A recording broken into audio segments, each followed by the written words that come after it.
नमस्कार साथियों, स्वागत है आप सभी का आपके अपने YouTube चैनल यूपी संगम भाई एमडी क्लास पर। आज हम लोग बात करने वाले साथियों एक ऐसे टॉपिक के बारे में जिसका नाम क्या है साथियों, अलंकार है। अलंकार एक ऐसा टॉपिक जिससे एग्जाम में अक्सर प्रश्न पूछा जाता है। आप चाहे यूपीएसआई की तैयारी करो, चाहे यूपी पुलिस की तैयारी करो, या जूनियर असिस्टेंट की तैयारी करो, या किसी अन्य एग्जाम की तैयारी करो, जहाँ पर ही जो है कि अलंकार से प्रश्न पूछे जाते हो। आज उस अलंकार का हम लोग जो है कि सफाया करने वाले हैं। देखते हैं, सभी लोग देखिएगा जरूर से। और एक अलंकार के जो तरीका मैं बताऊंगा, वो तरीके से आप अगर अलंकार करते हैं तो आपको बेहतर तरीके से अलंकार तैयार हो जाएगा। कह रहा बात करें साथियों अलंकार के बारे में, तो अलंकार का अर्थ क्या होता है साथियों। अलंकार के अर्थ की बात करें अगर हम लोग, तो अलंकार का अर्थ होता है आभूषण। अलंकार का अर्थ क्या होता है साथियों, आभूषण होता है। और इसे क्या कहते हैं साथियों, काव्य का आभूषण कहा जाता है। इसे क्या कहा जाता है भाई, काव्य का आभूषण कहा जाता है। और जानते हैं जैसे इंसान सजने संवरने के लिए, थोड़ा सा बेहतर दिखने के लिए, अच्छा दिखने के लिए श्रृंगार करता है, ठीक वैसे ही अगर हम बात करें साथियों काव्य की, तो काव्य को भी श्रृंगार किया जाता है। काव्य का भी श्रृंगार होता है, वो भी किसके माध्यम से, अलंकार के माध्यम से। अलंकार क्या करता है साथियों, काव्य की शोभा बढ़ा देता है। और वो यानी कि काव्य एक प्रकार के, अगर हम देखें तो कोई वस्तु मान ले या कुछ भी मानकर अगर हम देखें, उसको सजाया गया है। तो जैसे इंसान को सजाया जाता है, वैसे ही काव्य को जब सजाया जाता है तो काव्य सुनने में, पढ़ने में अच्छा लगता है। तो बात करें साथियों यहां पर, इसके प्रतिष्ठापक आचार्य कौन माने जाते हैं भैया, भामा माने जाते हैं। इसीलिए मैंने कहा था काव्य का आभूषण। आचार्य दंडी के अनुसार क्या है भैया, इसकी परिभाषा क्या है, काव्य शोभा करान धर्मान अलंकारान प्रचचते। अर्थात काव्य की शोभा बढ़ाने वाले धर्मों को क्या कहते हैं साथियों, अलंकार कहते हैं। तो यहां पर धर्म का मतलब क्या है, धर्म का मतलब साथियों किससे है, गुण से है। याद रखिएगा, ये क्वेश्चन एग्जाम में पूछा भी गया है। काव्य की शोभा बढ़ाने वाले धर्मों को अलंकार कहते हैं। यहां पे धर्म का शब्द का अर्थ किससे संबंधित है, याद रखिएगा, धर्म का संबंध किससे है साथियों, गुण से है, न कि किसी पर्टिकुलर धर्म या संप्रदाय से है। ठीक, इस बात का ध्यान रखिएगा। आगे बढ़ते हैं, बात करते हैं साथियों अलंकार के भेद के बारे में। तो अलंकार के भेद कितने होते हैं, तो अलंकार के जब हम लोग भेद देख रहे होते हैं तो यहां पर देखिएगा भैया, अलंकार के 3 भेद होते हैं। कितने होते हैं साथियों, 3 भेद होते हैं। लेकिन मुख्य रूप से अगर देखा जाए तो कहते हैं सर मुख्य रूप से कितने भेद होते हैं, मुख्य रूप से होते हैं साथियों 2 होते हैं। मुख्य रूप से कितने होते हैं साथियों, 2 होते हैं। याद रखिएगा, शब्दालंकार और क्या होता है भैया, अर्थालंकार। लेकिन वैसे कितने भेद माने जाते हैं, 3 भेद माने जाते हैं। यूपीएसआई के पेपर में 3 भेद भी पूछे गए हैं। इसके अलावा मुख्य रूप से 2 भेद भी पूछे गए, दोनों पूछा गया भैया 2021 के पेपर में। ठीक है।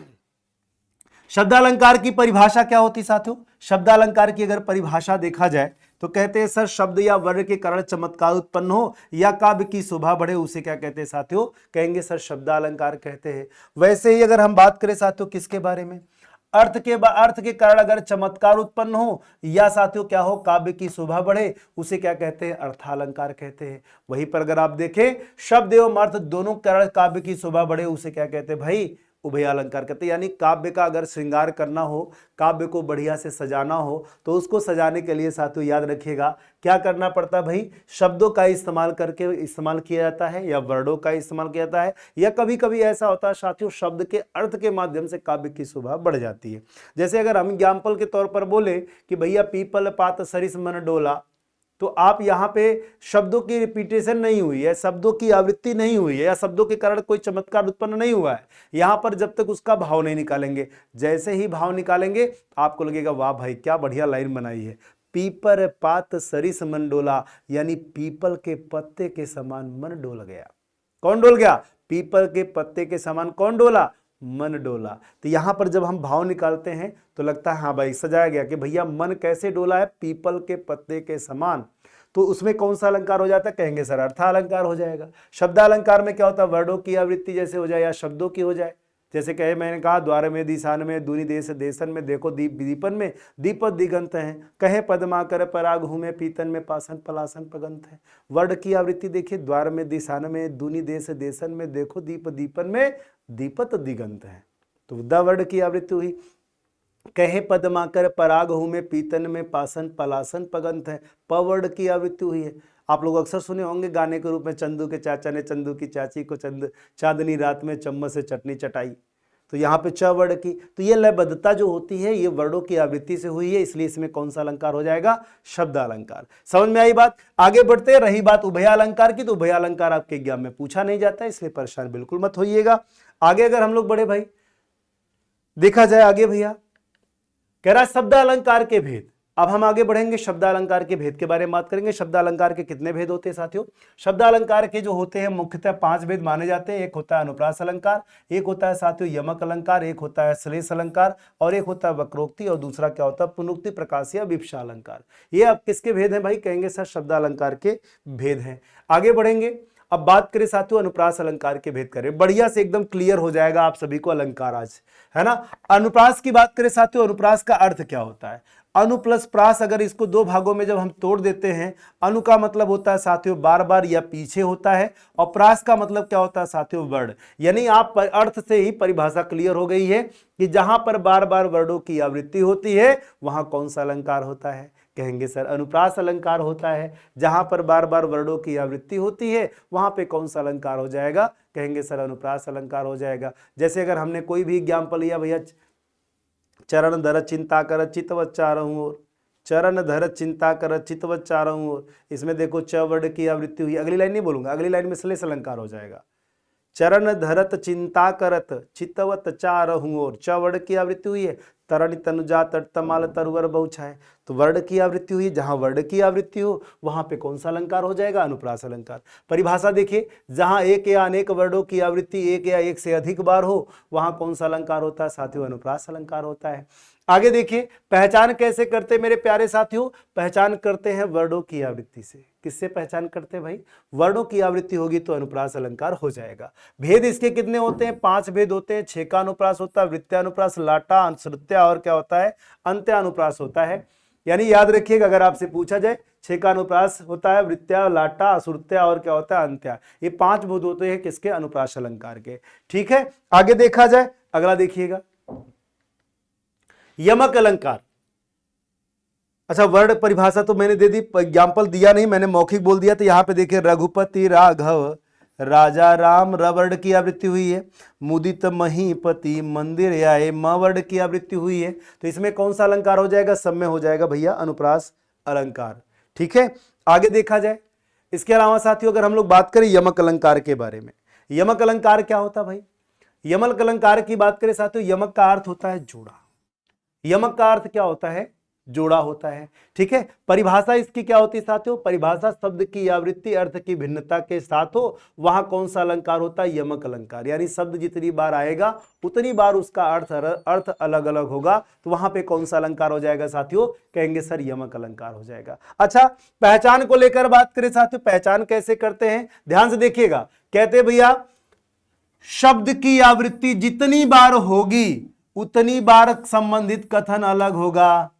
मतलब समझिए, जितनी बार शब्द आएगा, शब्द की रिपीटेशन होगी, शब्द की आवृत्ति होगी, उतनी बार उससे संबंधित कथन अलग अलग होगा। जैसे सजना है मुझे सजना के लिए, कितनी बार शब्द आया साथियों? 2 बार आया है। कितनी बार आया है? 2 बार आया है। दोनों बार देखिए, दोनों के कथन अलग अलग है। एक पहला कथन सजना है, एक कथन हो गया मुझे सजना के लिए, 2 कथन हो गया कि नहीं? यानी शब्द जितनी बार आएगा उतनी बार उसका सेंटेंस अलग अलग होगा, तभी आप पहचानोगे कि यमक अलंकार है या नहीं है। तो एक सजना हो गया, एक कथन हो गया।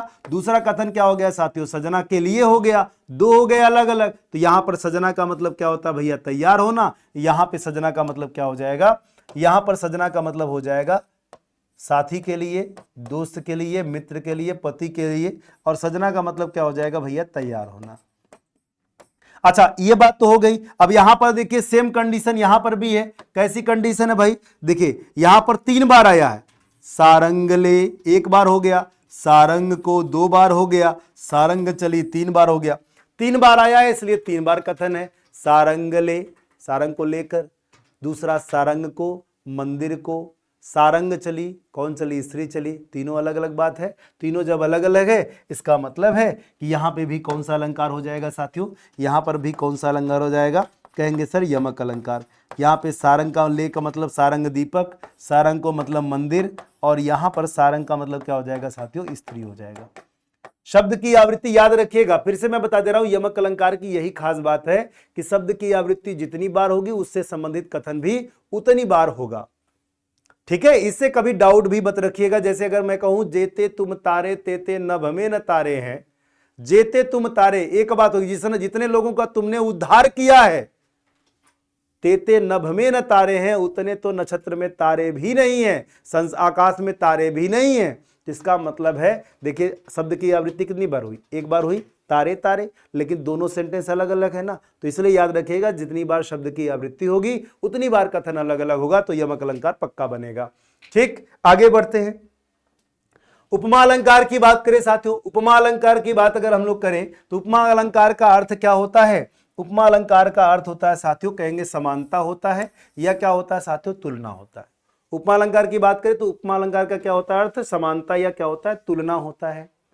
ठीक है, परिभाषा की बात करें साथियों, कहते हैं उपमेय में उपमान की समानता प्रकट हो, उपमेय में उपमान की समानता प्रकट हो, वहां पे कौन सा अलंकार होता है? कहेंगे सर उपमा अलंकार होता है। ठीक है, पहचान कैसे करते हैं साथियों? पहचान इसकी सासी सदृश सरिस सम समान है, और ये सब क्या है साथियों, और ये सब क्या है? कहेंगे सर ये सब क्या है? वाचक शब्द है। ये सब क्या है साथियों? वाचक शब्द है। क्यों वाचक शब्द है अभी मैं बताऊंगा, क्योंकि साथियों जो उपमा अलंकार है उसके 4 अंग होते हैं। उपमा अलंकार के कितने अंग होते हैं? 4। एक उपमेय, जिसके द्वारा जिसकी समानता बताई जाए उसे क्या कहते हैं? उपमेय कहते हैं। और ये साथियों किससे संबंधित होता है? शरीर से संबंधित होता है। शरीर से संबंधित शब्द ज्यादातर होते हैं, है ना। और यहां पर अगर देखें उपमान की बात करें, जिसकी समानता, जिसके द्वारा समानता बताई जाए उसे क्या कहते हैं? उपमेय उपमान कहते हैं। इसमें कैसे शब्द आते हैं साथियों? प्रकृति के शब्द आते हैं। फिर से एक बार सुन लीजिए, जिसकी समानता बताई जाएगी उसे उपमेय कहते हैं, जिसके द्वारा समानता बताई जाएगी उसे उपमान कहते हैं। ठीक है, शरीर से संबंधित शब्द क्या होते? प्रायः उपमेय होते हैं, और प्रकृति से संबंधित शब्द क्या होते हैं? उपमान होते हैं। सवाल आता है कि सर समझे नहीं, समझने के लिए देखो भैया, यहां पर देखो, अब तुम्हारे शरीर से संबंधित कौन है? हृदय है या सागर है? तुम्हारे शरीर से संबंधित कौन है? हृदय है या सागर है? तो कहोगे सर जी हृदय है, तो ये क्या हो जाएगा? उपमेय हो जाएगा। आगे देखो सागर फिर क्या हो गया? ये उपमान हो गया, क्योंकि प्रकृति से संबंधित था। ये पहचान करने का थोड़ा सा आसान तरीका है। अब चरण कमल सम कोमल में बताओ तुम्हारे शरीर से संबंधित कौन है? कहोगे सर चरण है, तो ये क्या हो जाएगा बेटा? उपमेय हो जाएगा। और मेरे भाई यहाँ पे कमल जो है वो क्या है? कहेंगे सर उपमान है। ठीक, आगे देखिएगा, अब कह रहा वाचक शब्द। वाचक शब्द आपको बता दिया है, समानता बताने वाले शब्द को वाचक शब्द कहते हैं। साधारण धर्म की बात करें साथियों, साधारण धर्म किसे कहते हैं? समानता बताने वाले गुण को। समानता बताने वाले गुण को क्या कहते हैं भैया? समानता बताने वाले गुण को ही क्या कहते हैं? साधारण धर्म कहते हैं। कह रहा जैसे सागर सा गंभीर हृदय हो, सागर सा गंभीर, ये जो गंभीर है साथियों ये क्या हो जाएगा? साधारण धर्म हो जाएगा। ये क्या है? विशेषण है। ये क्या है भैया? विशेषण है, यानी कि गुण है इसका। किसका भैया? साधारण धर्म का। तो ये हो जाएगा भाई साधारण धर्म। ठीक है, आगे देखिए, यहां पर सा की बात करें तो ये क्या हो जाएगा साथियों? वाचक शब्द हो जाएगा। ठीक, आगे देखिए, चरण कमल सम कोमल, यहां पे देखिए ये सम क्या है? वाचक है, और वहीं पर कोमल की बात करें साथियों ये भी साधारण धर्म है। ठीक है, अच्छा, अब यहां से ये तो बात तो हो गई। अब सवाल आता है सर भेद कितने होते हैं? तो भेद होते हैं साथियों इसके 3। कितने भेद होते हैं भाई? 3 भेद होते हैं। कौन कौन से होते हैं? लुप्तोपमा होता है, पूर्णोपमा होता है, और क्या होता है? मालोपमा होता है। अगर चारों अंग में से कोई एक अंग गायब हो जाएगा तो वो क्या हो जाएगा साथियों? लुप्तोपमा हो जाएगा। अगर चारों अंग उपस्थित रहेंगे तो वो क्या हो जाएगा? पूर्णोपमा हो जाएगा। जैसे यहां पर देखिए चारों अंग है, उपमान है, वाचक है, साधारण धर्म है, और क्या है साथियों? उपमेय है। इसका मतलब चारों अंग है, तो क्या हो जाएगा? इसमें पूर्णोपमा अलंकार हो जाएगा। आगे देखिए मालोपमा में क्या होता है साथियों? जहां पर एक ही उपमेय की अनेक उपमानों से समानता प्रकट की जाए, वहां पर कौन सा अलंकार हो जाता है? कहेंगे सर मालोपमा अलंकार हो जाता है। जैसे पन्नग समूह में गरुड़ सदृश, तृण में विकराल किशानु सदृश, राणा भी रण में कूद पड़ा, घन अंधकार में भानु सदृश। तृण में विकराल किशानु सदृश यानी तिनके में विशाल आग के समान। पन्नग समूह में गरुड़ सदृश यानी कि सर्पों के झुंड में किसके समान? गरुड़ के समान। कौन कूद पड़ा भैया? राणा कूद पड़ा। लेकिन ऐसा कैसे? मतलब आगे भी कह रहा, घन अंधकार में भानु सदृश यानी घने बादलों के बीच में कौन? जैसे सूर्य आ जाता है ठीक वैसे ही, यानी सूर्य के समान राणा है। ठीक है, आग के समान राणा है, और किसके समान है? गरुड़ के समान राणा है। तो इनको 3 उपमानों से समानता बताएगी, इसलिए इसमें कौन सा अलंकार हो जाएगा? मालोपमा अलंकार हो जाएगा। आई बात समझ में? तो बाकी खैर आसान तरीका है पहचानने का, सा सी सदृश सरिस सम समान जहां दिखेगा वहां पर क्या हो जाएगा साथियों, उपमा अलंकार हो जाएगा। रूपक की बात करें साथियों, रूपक उपमेय में उपमान का भेद रहित आरोप हो या साथियों क्या हो जाए, अभेद आरोप हो, वहां कौन सा अलंकार होता है, रूपक अलंकार। पहचान बड़ी प्यारी है मेरे दोस्तों। पहचान क्या है, उपमेय बराबर क्या होता है, उपमान होता है, यानी उपमेय को ही उपमान मान लिया जाता है, वहां पर रूपक अलंकार हो जाता है। ठीक है, आगे देखिए, पहचान के तौर पर याद रखिएगा, उपमेय और उपमान दोनों एक साथ आते हैं और दोनों के मध्य क्या लगा रहता है भैया, योजक चिन्ह लगा रहता है। उपमेय और उपमान दोनों एक साथ आते हैं, दोनों के मध्य क्या लगा रहता है, योजक चिन्ह लगा रहता है। और देखिए इसमें वाचक शब्द का प्रयोग नहीं होता।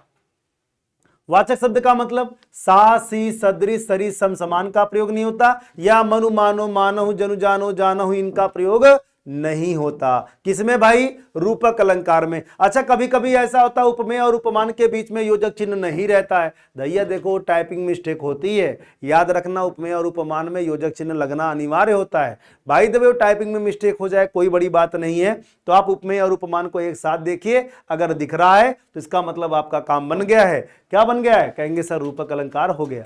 ठीक है, जैसे पायो जी मैंने राम रतन धन पायो, यहां पर देखिए राम रतन धन पायो दोनों के बीच में योजक चिन्ह लगा है, इसका मतलब हमारा क्या हो जाएगा, रूपक अलंकार। आगे देखिए, मैया मोही चंद्र खिलौना ले हो, देखो यहां योजक चिन्ह नहीं लगा है, तो यहां पे आपको कैसे पहचानना है, यहां पे चंद्र की बात करें साथियों ये उपमान है, और खिलौना की बात करें ये क्या है, उपमेय है। दोनों एक साथ आए हैं, इसका मतलब योजक चिन्ह नहीं लगा, फिर भी इसमें कौन सा अलंकार है, कहेंगे सर रूपक अलंकार। आई बात समझ में, क्लियर है? आगे देखा जाए भाई, अगला है संदेह अलंकार। संदेह अलंकार क्या होता है साथियों, अर्थ होता है इसका संशय होता है। कहते जहां उपमेय और उपमान में संशय बना रहे अर्थात निश्चित ना हो, वहां कौन सा अलंकार हो जाता है भैया, संदेह अलंकार हो जाता है। पहचान कैसे करते भाई, दो कथनों के बीच में क्या आ जाए, दो कथनों के बीच में याद रखिएगा हमेशा के लिए, सारी बिच नारी है कि नारी बिच सारी है कि सारी ही कि नारी है कि नारी ही कि सारी है, सबको याद है, लेकिन पहचान कंफ्यूजन करती है। तो याद रखिएगा दो कथन जहां भी दिखेंगे उन दोनों कथनों के बीच में क्या आ जाए मेरे साथी, की आ जाए, या आ जाए, अथवा आ जाए, किंधो आ जाए, इनमें से कोई भी शब्द आ जाए तो याद रखिएगा वहां पे कौन सा अलंकार बन रहा है, कहेंगे सर संदेह अलंकार। जैसे एग्जाम्पल देखिए, यह काया है या शेष उसी की छाया, यह काया है या शेष उसी की छाया, दोनों के बीच में आ गया। दूसरा एग्जाम्पल देखिए, दूसरा कह सकते हैं विरह है अथवा वरदान है, विरह है अथवा वरदान है, यहां पर ये अलग ये अलग, दोनों के बीच में क्या आया, अथवा आया, इसका मतलब इसमें भी कौन सा अलंकार, संदेह अलंकार। राग है कि रूप है कि रस है कि जस है कि तन है कि मन है कि प्राण है कि प्यारी है, यहां पर भी देखिए की आया है, कौन सा अलंकार हो जाएगा साथियों, कहेंगे सर संदेह अलंकार। पहचान मेरे दोस्तों जरूर याद रखिएगा, उस पहचान से आपका सारा अलंकार संदेह वाला क्लियर हो जाएगा। आगे देखिए, अगला है साथियों विरोधाभास अलंकार। कहते हैं सर इसमें इसका अर्थ ही होता है विरोध का आभास, यानी जहां पर विरोध ना होते हुए भी विरोध का आभास हो वहां कौन सा अलंकार होता है साथियों, कहेंगे सर विरोधाभास अलंकार होता है। और पहचान क्या होती है साथियों, दो विपरीत शब्द होते हैं। दो विपरीत शब्द का मतलब है जहां पर दो विपरीत शब्द दिख जाए वहां कौन सा अलंकार हो जाता है, कहेंगे सर विरोधाभास अलंकार हो जाएगा। जैसे देखिए, प्रियतम को समझ कामिनी न जा सकी न ठहर सकी, यहां पे देखो जाना है, यहां पे क्या है साथियों ठहरना है, दोनों विपरीत है कि नहीं। ठहरने का मतलब क्या होता है, रुकना, जाने का मतलब जाना, तो रुकना और ठहरना दोनों एक, रुकना और जाना दोनों एक दूसरे क्या है, विपरीत है, तो इसका मतलब यहां पे क्या हो जाएगा, विरोधाभास अलंकार। शीतल ज्वाला जलती है ईंधन होता दीर्घ जल का, यहां पे देखो ज्वाला, ज्वाला का मतलब क्या होता है साथियों, आग होता है। आग का दुश्मन कौन, आग का दुश्मन क्या होता है, कहेंगे सर जल होता है, यानी ये दोनों क्या हैं, विपरीत हैं। और अगर मेरे साथियों विपरीत है इसका मतलब इसमें भी कौन सा अलंकार हो जाएगा, कहेंगे सर विरोधाभास अलंकार। क्लियर है भाई, विरोधाभास अलंकार याद रखिएगा, दो विपरीत शब्द जहां दिख जाएंगे वहां हो जाएगा विरोधाभास अलंकार। अगला देखिए, अगला है साथियों उत्प्रेक्षा अलंकार। उत्प्रेक्षा का अर्थ होता है साथियों संभावना या कल्पना। कहते हैं जहां उपमेय में उपमान की संभावना कल्पित हो वहां कौन सा अलंकार होता है, उत्प्रेक्षा अलंकार होता है। क्या होता है, उत्प्रेक्षा अलंकार होता है। पहचान बस याद रखिए, मनो होता है, मानो होता है, मानहु मनहु, जनु जानो जानहु जनहु, और क्या होता है साथियों ज्यो। ज्यो वाला इसलिए इंपॉर्टेंट क्योंकि एक एग्जाम में क्वेश्चन पूछा भी गया था कि ले चला साथ में तुझे कनक जो भिक्षुक लेकर स्वर्ण जनक। ले चला साथ में तुझे कनक, जो भिक्षुक लेकर स्वर्ण जनक। अगर उसकी हम लोग बात करें साथियों, वहां पे एक जो आया, इसका मतलब उसमें कौन सा अलंकार हो जाएगा, कहेंगे सर उत्प्रेक्षा अलंकार। इसलिए बता रहा हूं क्योंकि ये एग्जाम में पूछा गया है। बाकी सारे बच्चे रटे होते ना, मनु मानो मानो जन जानो जानो वाला, इसीलिए। ठीक है, जैसे मानो घर घर ना हो कोई चिड़िया घर हो, जहां पर इनमें से कोई भी शब्द दिख जाए तो याद रखिएगा वहां पे कौन सा अलंकार हो जाएगा, कहेंगे सर उत्प्रेक्षा अलंकार। सबसे सरल अलंकार अगर कोई है तो वो ये है।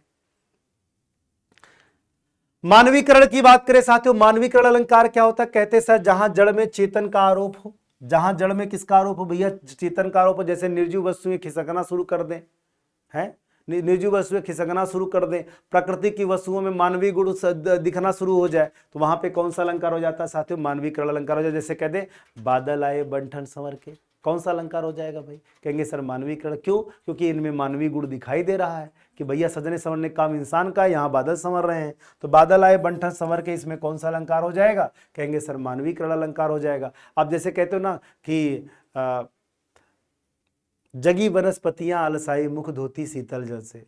वनस्पतियां आलस से जाग गई हैं और मुख किससे धुल रही है, ठंडे पानी से, जैसा कि हम लोग करते हैं, हम लोग का वो कृत्य है। लेकिन वहां पे किसको कवि ने कहा है, किसको कहा भैया, अलसी को। अलसी की बात करें, जगी वनस्पतियां आलसाई, वनस्पतियां आलस से जाग गई हैं, यहां पर वनस्पति की बात कर रहा है। तो वनस्पतियां आगे क्या है भैया, प्रकृति की चीजें हैं। प्रकृति की चीजों में या प्रकृति की वस्तुओं में या अमानवीय वस्तुओं में मानवीय गुण का संचार होगा, वहां पर मानवीकरण अलंकार हो जाएगा। आगे देखा जाए साथियों, विभावना अलंकार। विभावना अलंकार जहां बिना कारण के कार्य हो, वहां कौन सा अलंकार होता है साथियों, विभावना अलंकार होता है। बिनु पद चले सुने बिनु काना, बिनु पद बिन पानी साबुन बिना निर्मल करे सुभाए। यहां पर कह रहा बिना कारण के काम होना, बिना पैर के चल रहा है, बिना कान के सुन रहा है भैया, इसके अलावा बिना पानी और साबुन के क्या हो रहा है भैया, स्वच्छ हो रहा है। इसका मतलब है बिना कारण के काम हो रहा है। तो आप सोच रहे होंगे कैसे पहचाने, तो ये भैया पहचान याद रखिएगा, बिनु बिना, और यूपीएसआई में यहां से प्रश्न आया हुआ है, इसलिए याद जरूर रखिएगा इस अलंकार को, है ना। श्लेष अलंकार की बात करें साथियों, कहते श्लेष का मतलब होता है चिपका हुआ, और परिभाषा होती जहां किसी शब्द में एक से अधिक अर्थ चिपके हों, वहां कौन सा अलंकार होता है, श्लेष अलंकार। इसकी परिभाषा में इसकी पहचान है, जहां पर एक शब्द से संबंधित कई बातें हों। फिर से सुनिएगा, जहां एक शब्द से संबंधित कई बातें हों, वहां पर श्लेष अलंकार हो जाता है। जैसे ध्यान से देखिएगा, रहीमन जो गति दीप की कुल कपूत गति सोए। रहीमन जो गति दीप की कुल कपूत गति सोए, 12 उजियारे करे बढ़े अंधेरो होए।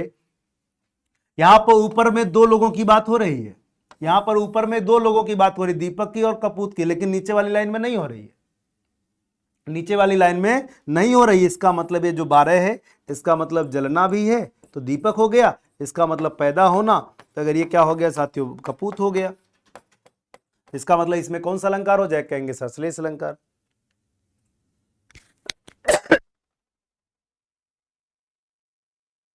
अगला देखिए साथियों, अतिशयोक्ति अलंकार। अतिशयोक्ति अलंकार अपने शब्द की ही परिभाषा लेके घुमा करता है। अतिशय का मतलब क्या होता है साथियों, बढ़ा चढ़ाकर होता है। उक्ति का मतलब क्या होता है, कहेंगे सर कथन, यानी जहां पर किसी कथन को बढ़ा चढ़ा के प्रस्तुत किया जाए या लोक सीमा से बढ़कर प्रस्तुत किया जाए, वहां कौन सा अलंकार होता है मेरे साथियों, अतिशयोक्ति अलंकार होता है। और इसमें याद रखिएगा, बात को बढ़ा चढ़ा के कहा जाता है। ठीक है, देख लो साकेत नगरी है यही, स्वर्ग से मिलने गगन जा रही। तो यहां पर क्या है, साकेत नगरी कहां मिलने जा रही है भैया, गगन से मिलने जा रही है। कहां पे, स्वर्ग से मिलने गगन जा रही है। इसका मतलब बात को चढ़ा बढ़ा के, हनुमान की पूंछ में लग न पाई आग, सारी लंका जल गई गया निशाचर भाग। इसमें भी बात को चढ़ा बढ़ा के आ गया भैया, बिना पूछू चले सारी लंका जल गई, निशाचर भी भाग गए। कौन सा अलंकार हो जाएगा, अतिशयोक्ति अलंकार हो जाएगा। अब ये साथियों आपको एक एग्जाम्पल दिया होमवर्क के रूप में, ठीक है। आप लोग इसका कमेंट सेक्शन में कमेंट करके बताइएगा ये वीडियो कैसी लगी और इस प्रश्न का आंसर बताइएगा। Thank you so much.